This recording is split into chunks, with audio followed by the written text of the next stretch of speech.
King of Kings. King of Kings.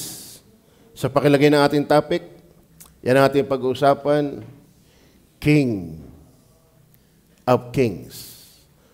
Ating tinunghayan ang verse 14 para klaro kung sino yung tinutukoy na King of Kings, that thou keep this commandment without spot, natuparin mo ang utos. Okay, sige, Tagalog. Sabi dyan, unrebukable, walang kapintasan hanggang sa pagpapakita ng ating Panginoong Hesukristo. So, ang liwanag na tinutukoy na King of Kings ay ang Panginoong Hesukristo. Klaro ba? Sa Tagalog, hari ng mga hari. Tumutukoy kay Kristo. Ngayon, ang ating pinag-uusapang Kristo sa Bible, I do hope, kahit naman hindi kayo pa nagbabasa ng Bible. Kayo ba nagbabasa ng Bible? At kung ang iba sa inyo hindi pa nagbabasa ng Bible, ako pa iniwalang nakakapakinig din kayo tungkol kay Jesus. No? Kilala niyo ba si Jesus? Okay. I do hope, alam niyo kahit hindi pa kayo nagbabasa ng Bible. And then lalo na pag kayo nagbasa ng Bible. No? Ngayon, ang Jesus na ating pinag-uusapan sa Bible, alam niyo po, kung kayo magkakaroon ng Biblia at magbabasa, makikilala niyo si Jesus.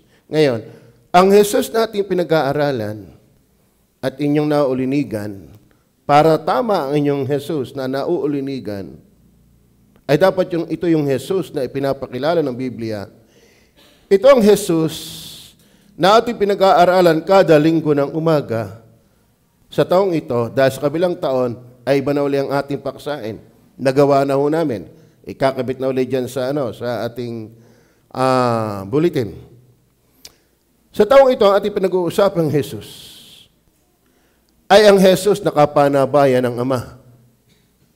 Para tama ang Jesus na iyong napapakinggan, ito yung Jesus na wala pa ang mundo, wala pa ang anghel, wala pa ang lahat ng bagay, ay umiiral na o andun na siya kasabay ng Ama. Kapag ang Jesus na iyong napapakinggan ay hindi yan, fake na Jesus yan. Natindihan niyo ba yan? Ang tamang Jesus ay kapanabayan ng Ama. Sapagkat ang sabi ng Biblia, walang nakakakilala sa Ama kundi ang anak. Gayon din sa anak kundi ang Ama. At yung ibiging pagpahayagan niya. Ibig sabihin mga kapatid, ang Ama at ang anak na kinikilala at ipinapakilala ng Biblia, ay magkasabay na. Wala pa ang langit at lupa na ating ginagalawan. Wala pa ang bigas na ating kinakain. Wala pa ang karne na ating kinakain. Wala pa inyong mga klase. Wala pa inyong mga magulang. Wala pa ang mga anghel. Wala pa ang dagat, langit at lupa. Ando na ang Jesus. Kaya kung ang Jesus na napapainggan nyo ay nagsimula lang kay Maria, hindi yan ang Jesus na ipinapakilala ng Bible. Si Jesus ay ipinaglihi ni Maria hindi sa pagiging Diyos, kundi sa pagiging tao. Nagsimula si Jesus sa pagiging tao nung siya ipaglihi ni Maria.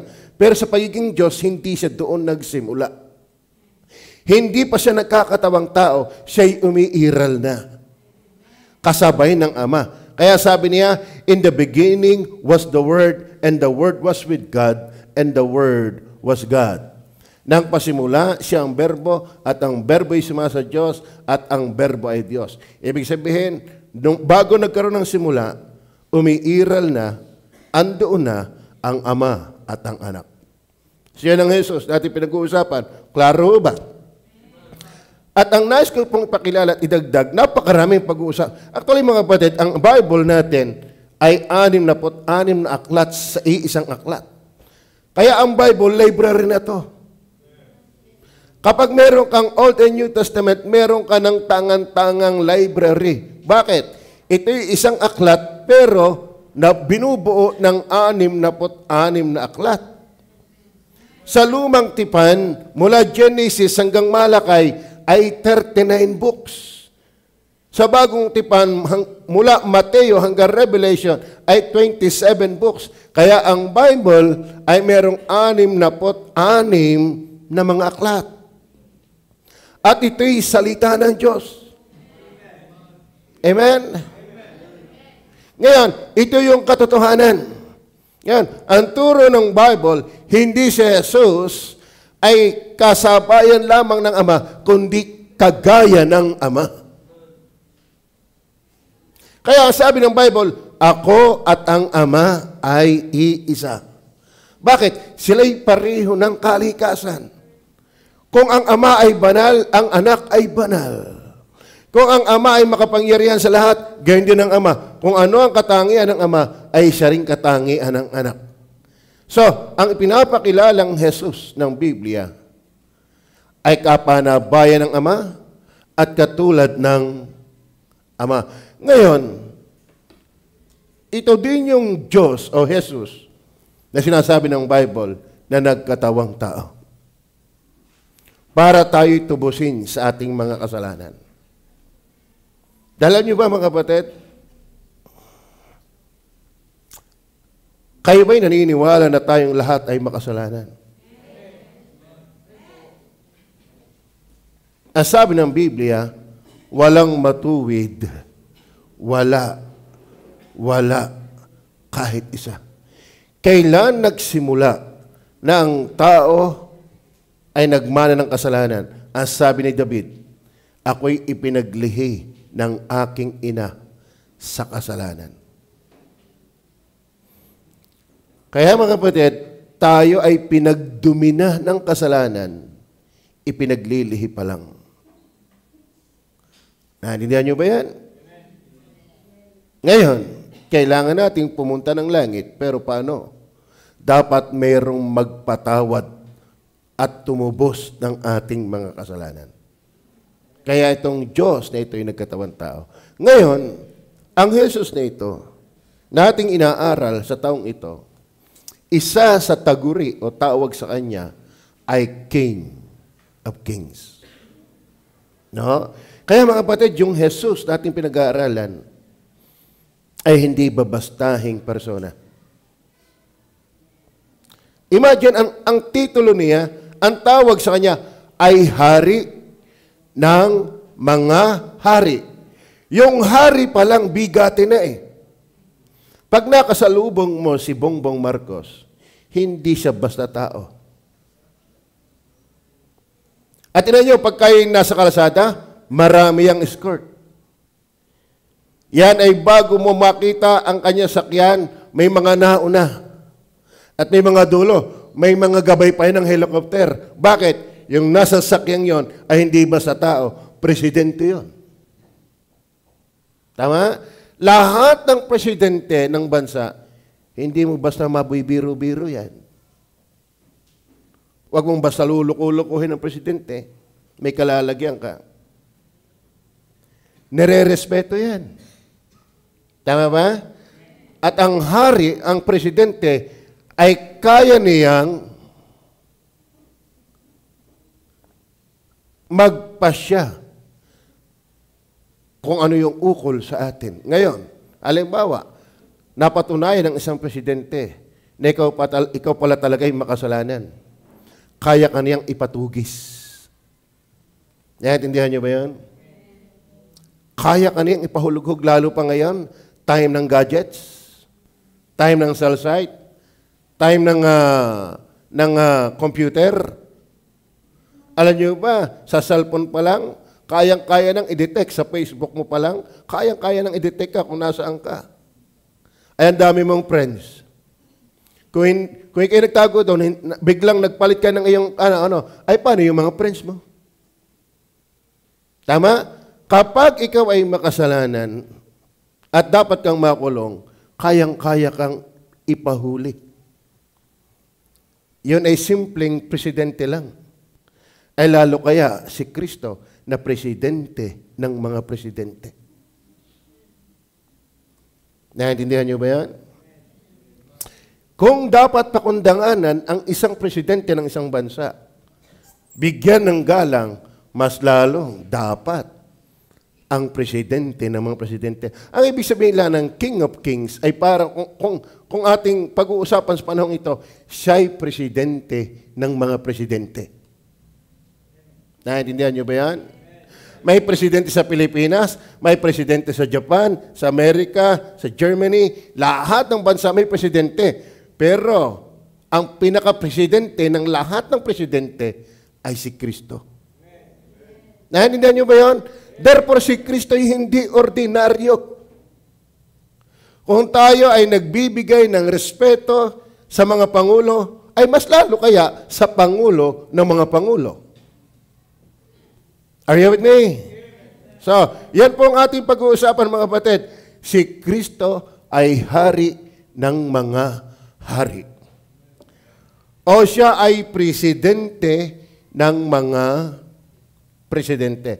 Ang ating hihiwag-hiwagin ay yung talata tungkol sa katotohanan nating pinag-uusapan na si Kristo ay hari ng mga hari.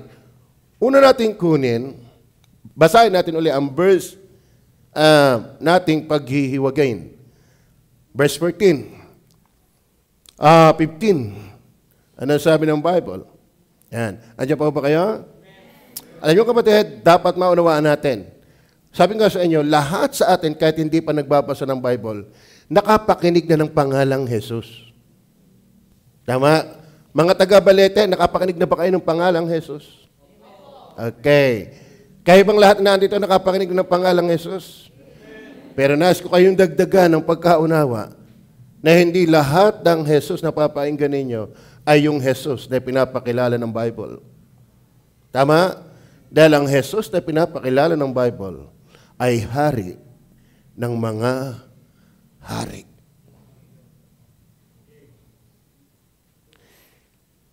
Kayo ba'y nakikinig sa inyong mga magulang? Kayo ba'y gumagalang sa inyong mga magulang? Kayo ba'y nasunod sa inyong mga magulang? Kayo ba'y nauutusan ng inyong mga magulang? Bakit? Mataas ang tayo ng mga magulang sa anak. Kayo ba'y nasunod din sa mga barangay tanod? Gumagalang din ba kayo sa mga barangay tanod? May ano din yan, may authority din ang barangay tanod. Lalo yung pangulo. Tama ba? Yung pangulo ng barangay. Igagalang din natin yan. Kayo ba'y nagalang sa mayor? Kayo ba'y nagaling sa congressman? Sa senador? Ay sa presidente, kayo ba'y nagalang? Kayo ba'y nasunod? Paano kaya kung si Kristo yung presidente ng mga presidente? Tayo ba'y nagalang? Tayo ba'y nasunod? So, nais ko po ipakilala sa inyo na yung inyong Jesus na nauulinigan na, kahit pa napapakinggan na, kahit hindi pa nagbabasa ng Biblia, nais ko pong idagdag sa inyo na siya'y hari ng mga hari. Amen? May dating yung presidente. Yung ikaw ay valedictorian, may dating eh. Tama? Yung nga lang ikaw ay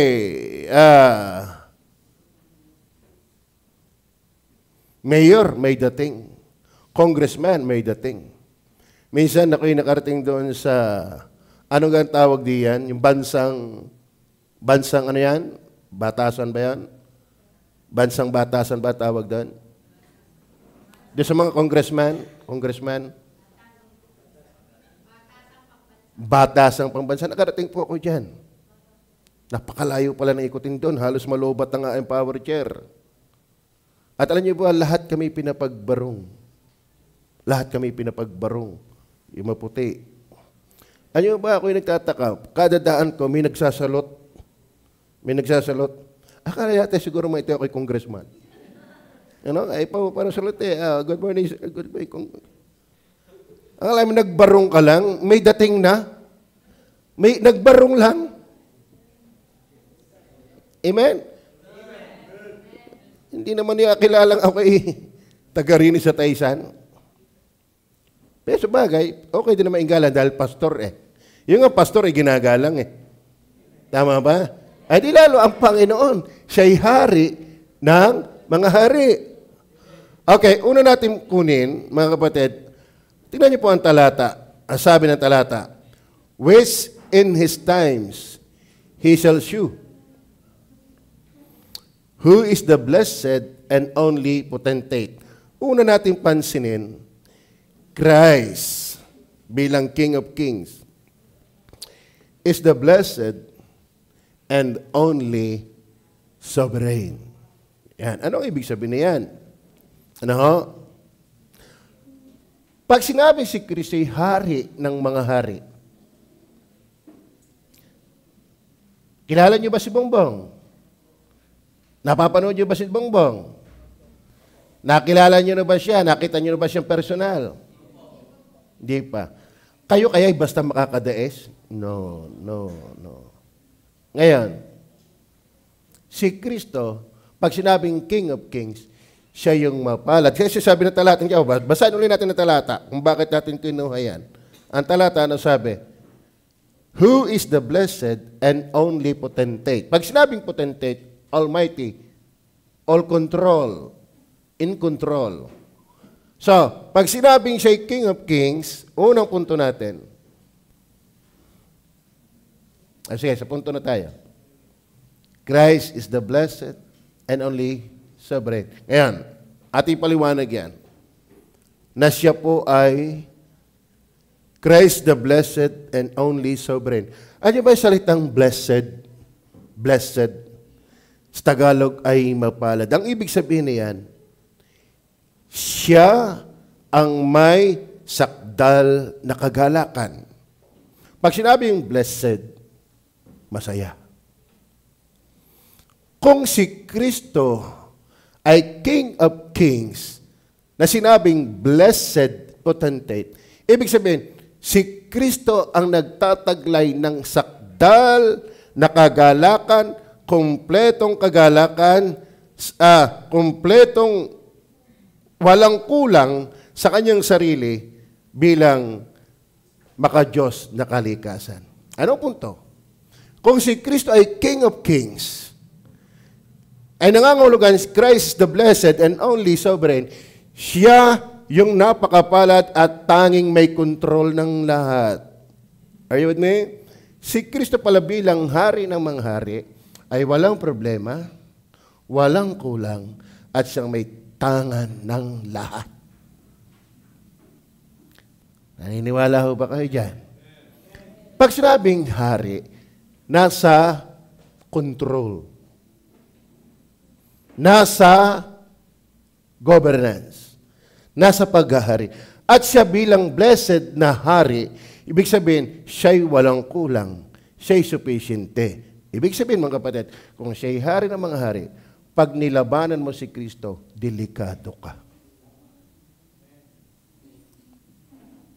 Alam niyo ba kung bakit maraming taong malungkot at hindi masaya?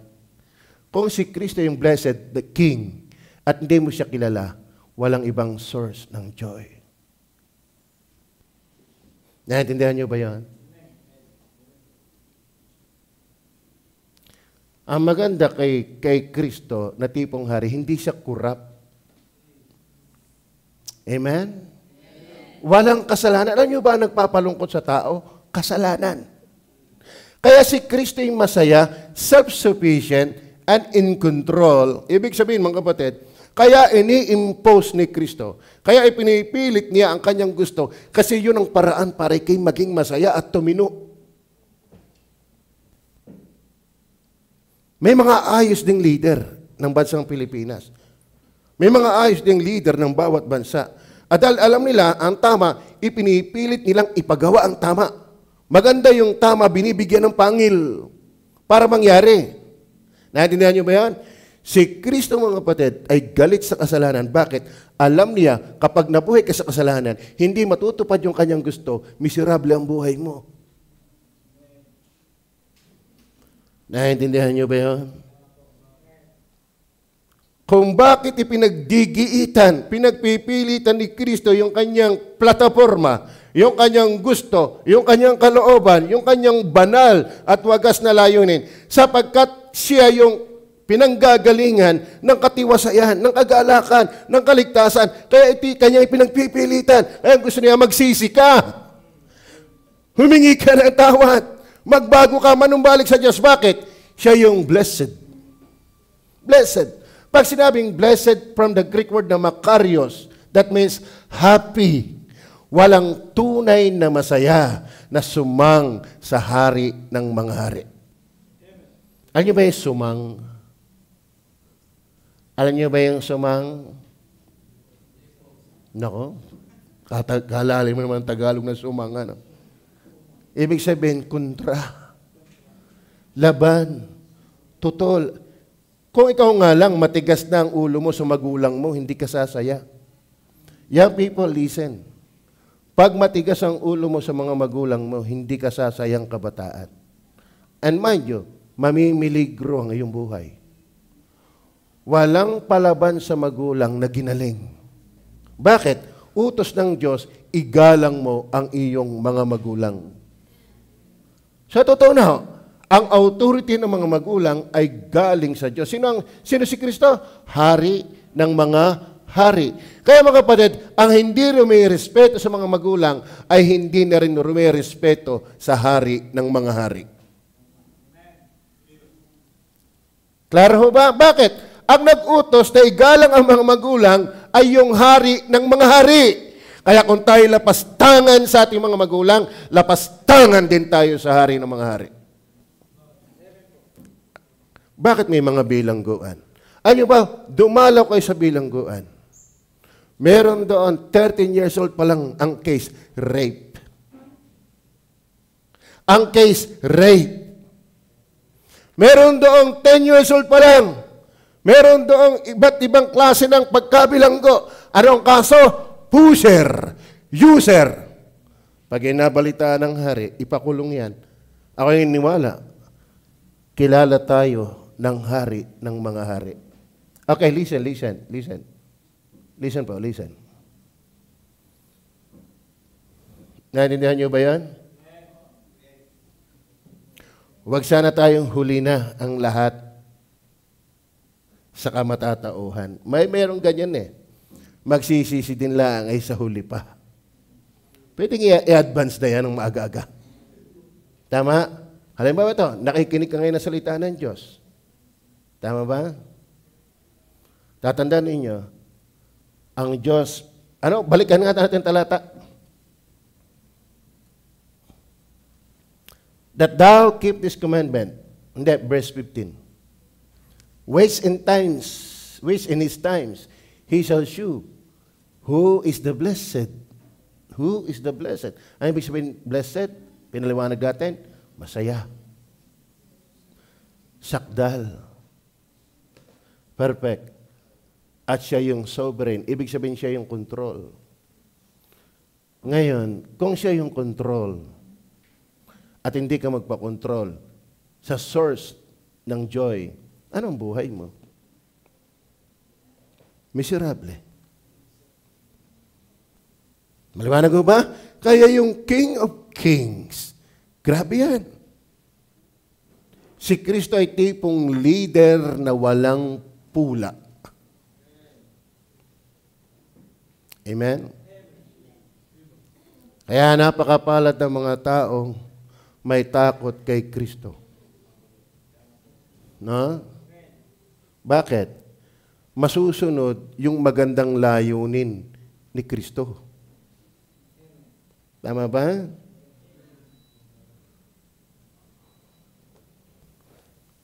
Tingnan niyo po. Nais ko rin liwanagin dito, mga kapatid. Kung siya yung King of Kings, at nangangahulugan, siya yung means he is perfectly joyful, siya ay sakdal na masaya, kompleto, ganap, at siya ay sapat sa kanyang sarili, sa kanyang makadiyos na kalikasan. Yung salitang potentate means the only true ruler with ultimate power. Mga kapatid, tatandaan ninyo si Kristo yung King of Kings na kayang magpasunod. Are you with me?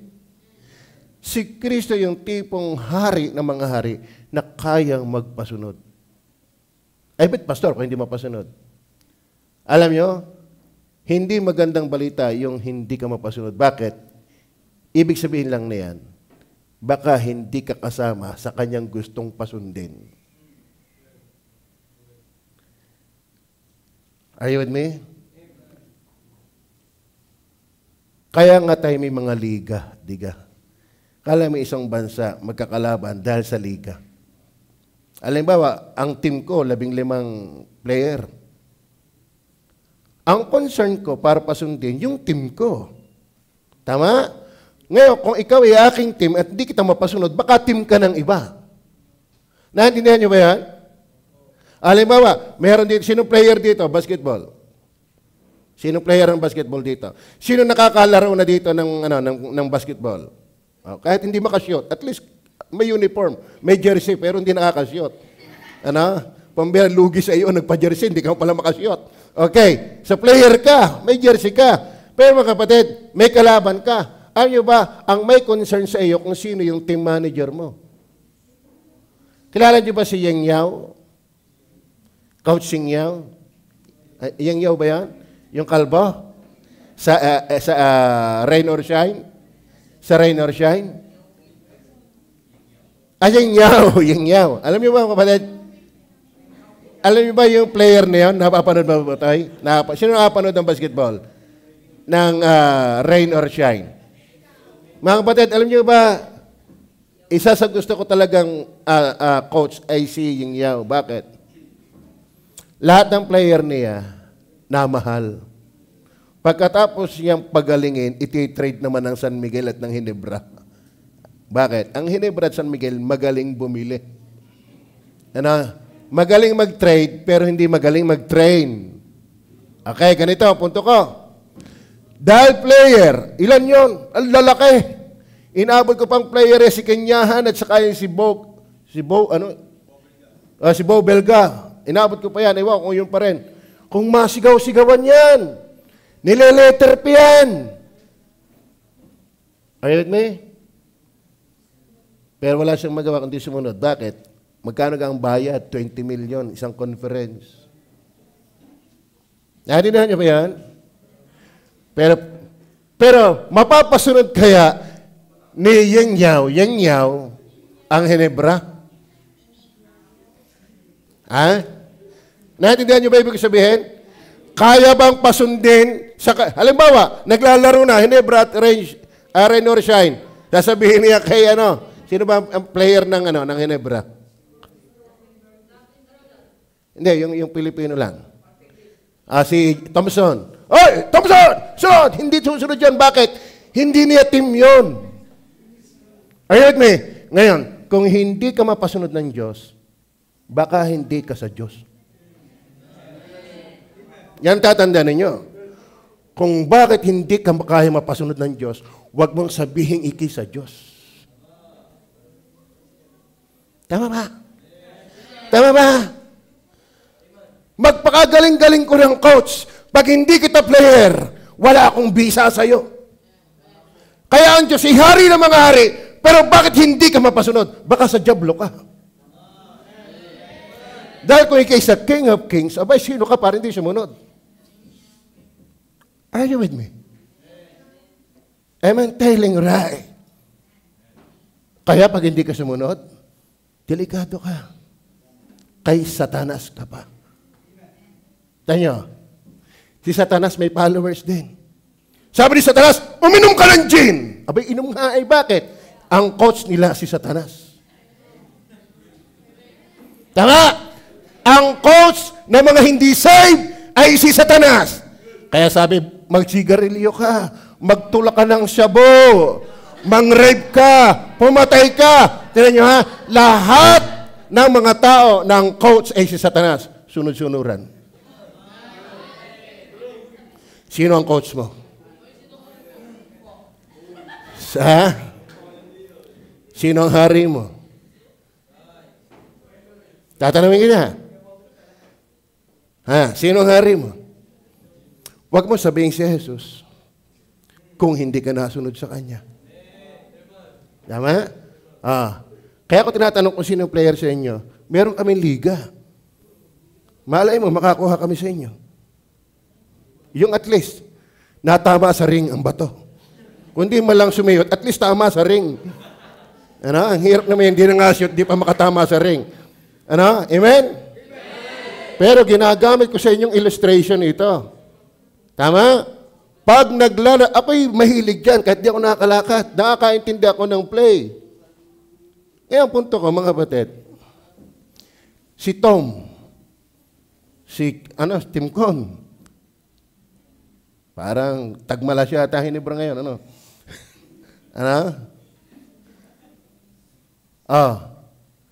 Kaya ba niyang bulyaw-bulyawan ang converge na players? Sasabihin ng player, sino ka? Hindi naman kita, coach. Tama? Kaya mga kapatid, yung hindi mapasunod ni Kristo, hindi siyang yung hari ng mga hari. Klaro? Tama? Ayoko kay Satanas. Sino nga may gusto doon? Pero kung doon ka nasunod, wala kang magagawa. Siya ang iyong coach. Klaro? Klaro? At tatanggi pag naman tayo, yun naman ang laye. Alam niyo ba yung laye? Kasi ako yung may sasalita ng salita, hindi ko pala naiintindihan. Ang ibig sabihin ng laye, mga kapatid? Parang kamada. Lumalim lalo. Ano nga magandang dyan? Illustration. Pag sinabing laye, yun ang estilo. Yun ang makikita mo sa kanya. Kapag ikaw ay nagsuot ng kulay asol, ano makikita sa iyo? Kulay blue. Kapag ikaw ay nagsuot ng kulay brown, ano makikita sa iyo? Ayan. Kapag ang coach mo ay Satanas, ano makikita sa iyo? Kaya laye yan. Huwag ka nang tumanggi. Laye yan. Laye. Ibig sabihin, normal. Yun ang normal. Yun ang makikita mo. Kanya, obserbahan mo ang tao pag gising ng umaga, murahan ng murahan. Yun ang iyong kagigisnan. Bastusan ang mga usapan. Hindi mo makikita sa tao yung Diyos ang pinag-uusapan. Laye.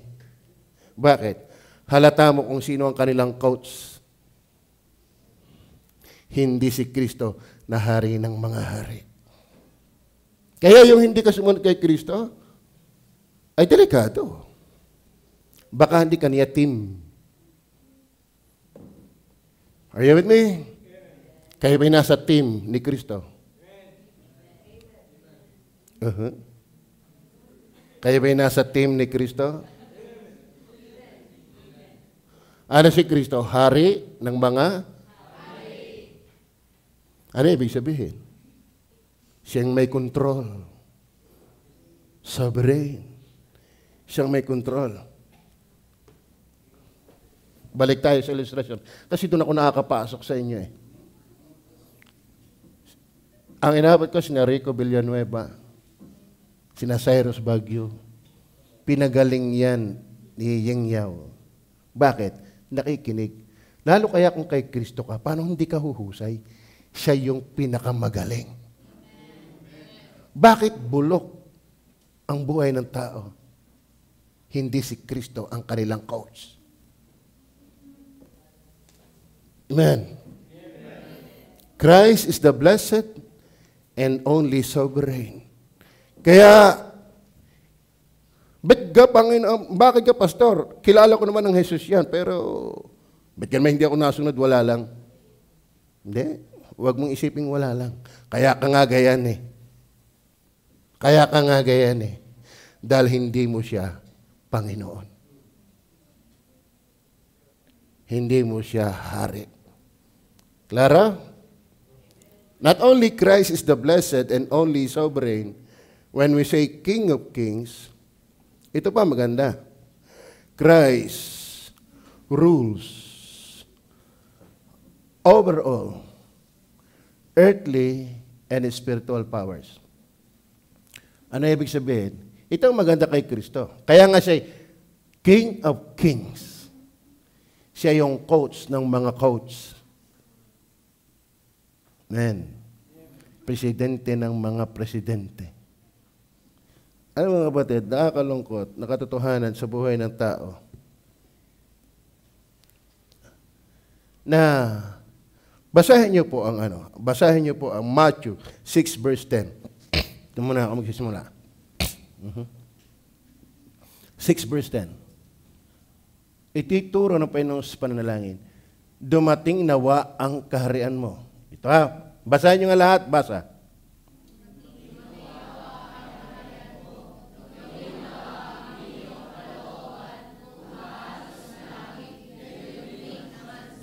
Ano sabi? Gawin nawa ang iyong kalooban. Saan? Kung paano sa langit, ganyan din naman sa lupa. Ibig sabihin, si Kristo ay hindi sinisunod lang ng mga anghel. Siya'y dapat sinusunod din ng mga tao. Bakit? Ang paghahari ni Kristo ay, sabi? Christ rules over all earthly and spiritual powers. Kaya nga sa King of Kings. Ibig sabihin, mga kapatid, siya'y dapat sinusunod ng lahat. Amen? Kaya si Satanas nga, nakikinig sa kanya eh. Kaya ba iniwalang maging si Satanas nakikinig sa kanya? Minsan, may tagpo doon sa Matthew o Mark chapter 5, may napossess doon ng legion. Pag sinabing legion, thousands of demons. Sa pag-aaral po ng demonology, ganito po yan, may mga bumagsak na anghel. Yan po ang tinatawag na mga evil spirit ngayon. Pero may mga parusa sa anghel na bumagsak, may tinatawag na disembodied. Pag sinabing disembodied, may mga bumagsak na anghel na inalisan ng katawan. Kaya sila kayang sumapi sa tao kahit sila 1,000. Kasi wala silang katawan. In fact, ang sumasapi sa tao, mga demons na disembodied. Kasya silang kahit 1,000 sa isang tao. Bakit? Wala silang katawan. Yun ang parusa sa kanila. Are you listening? Ngayon, nung dumating ang Panginoong Jesus, sinalubong siya ng Gadarites na pinoposes ng 1,000 demonyo. Abay, atungali at simkaw eh. Jesus, ikaw na anak ni David, naparito ka ba para kami pahirapan? Mga kapatid, yung demonyo'y aangal kay Kristo at nakikiusap, pwede bang kami iyong dalhin doon sa mga babuyan? At maraming baboy namatay, no? Dinemonyo. Are you listening? Ang demonyo'y katal sa presensya ni Jesus. Yung ang demonyo'y nakikinig kay Jesus. Naiintindihan niyo ba yan? Amen? Amen? Si Satanas nga ay pinasasamba ni Jesus. Bakit? Siya yung King of Kings. Ibig sabihin ng kanyang paghahari, saklaw ang lupa at ang langit.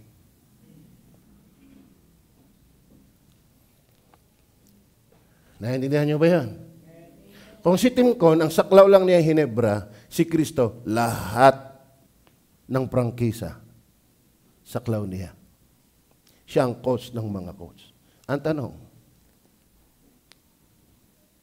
nakikinig ba tayo sa hari ng mga hari? Amen? Takot ba tayo sa hari ng mga hari? Pero nakakalungkot, kapag ang tao, balik tayo sa Matthew, binasa ko. Tingnan niyo po.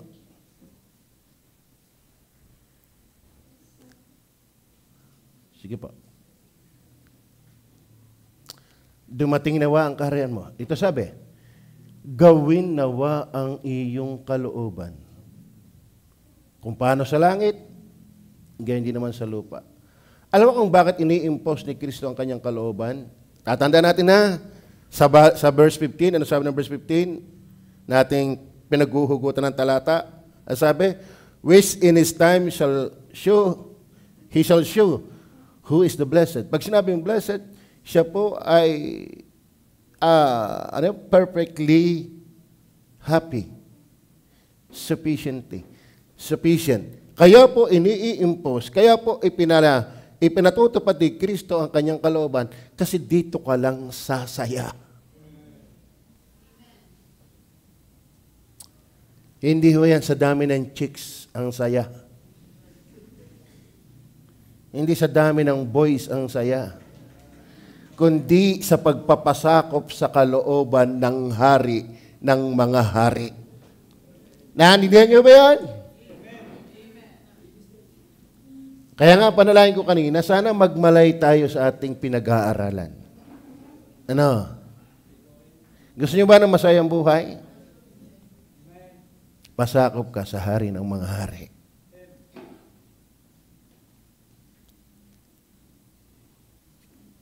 Maraming wanted ngayon. Kaya biniwalang maraming wanted ngayon? At may price pa sila, dead or alive? Bakit? Hindi sila nagpapasakop sa government. Wanted ka ng langit kapag hindi ka nagpapasakop sa hari ng mga hari. You will be bound in hell forever. And mind you, walang nakakatakas sa kontrol ng Diyos. Magtago ka na sa pinanggalingan mo, hindi ka makakatakas. Klaro ho ba? Oh.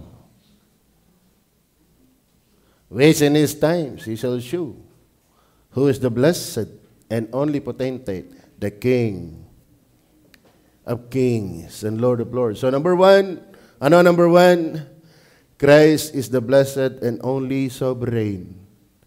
Christ rules over all, earthly and spiritual powers. Then finally, tapusin ko po, basahin ulit natin yung, Christ's kingship is revealed in His time. Bakit? Ba't yan ang punto? Tingnan po ang verse 15. Tingnan niyo po, verse 15.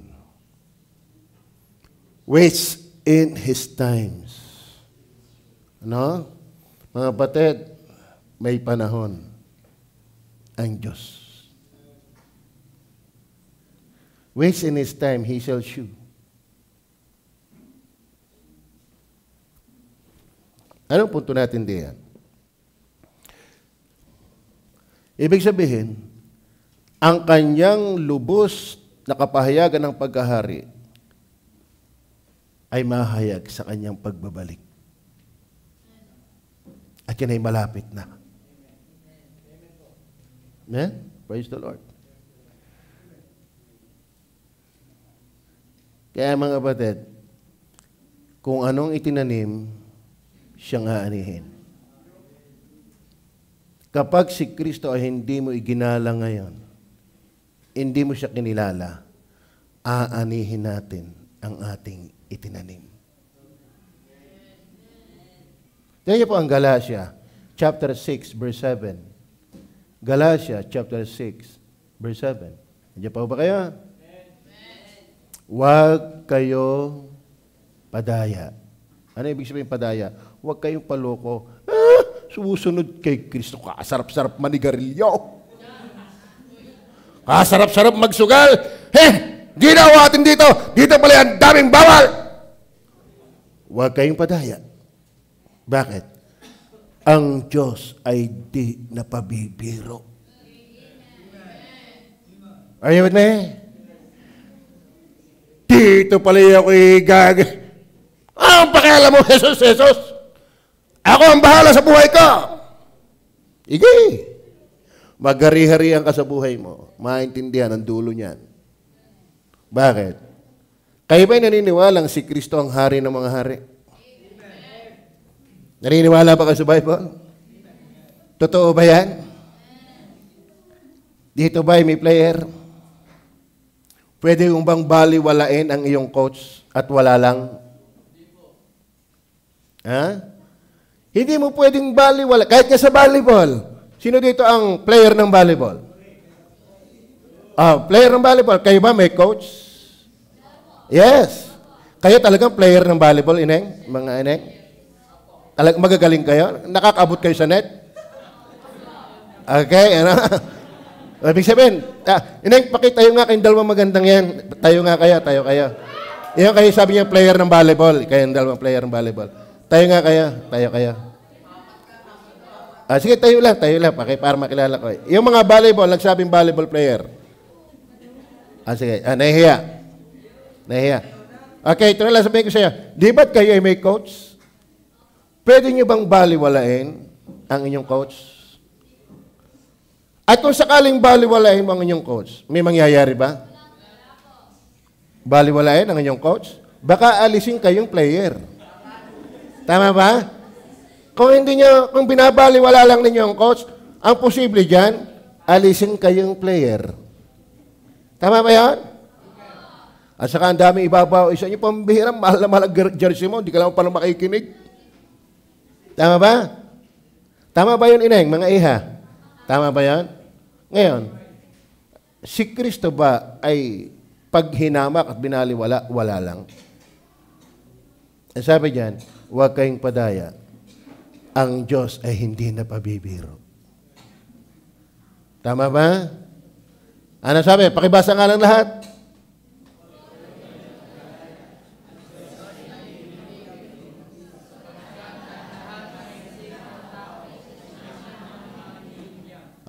Nagtanim ka ng okra.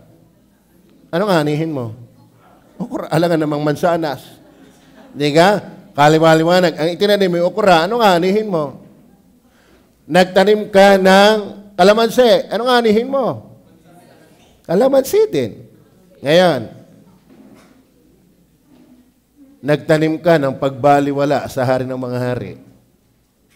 Anong aasahan mo? Langit? Amen. Naintindihan niyo ba yan? Alam niyo ba yung echo? Yung echo? Sa parang malimit yang echo. Noong kayo nagpapapagayo, ang tawag ko sa, sino nakakilala kay Nani? Nani. Yun ang bunso namin. Si Nani. Tawag ko rin si Tagani. Pag sinasabi ko, Tagani! Talangi! Talangi!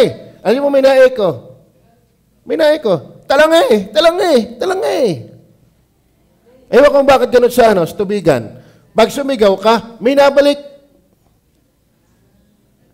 Ang tawag yun ay echo.